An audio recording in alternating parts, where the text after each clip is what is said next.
Hello everyone.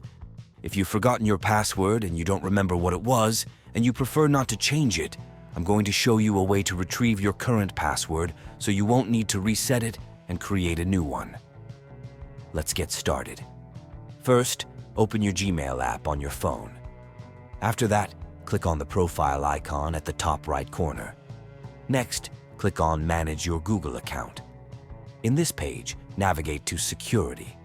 Then, click on the search bar and type in Password Manager and click on it. There you go. Here you will find a list of all the apps for which you've saved your password. Select the specific app for which you want to retrieve your password and click on it.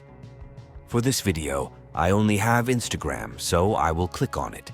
Next, it will prompt you to enter your password to verify your identity. Go ahead and verify it and click on Next. Now, it will display your username and your password. Simply click on the small eye icon and it will reveal your current password. That's it. I hope this video helps you. If you have any further questions, please leave a comment and I will get back to you.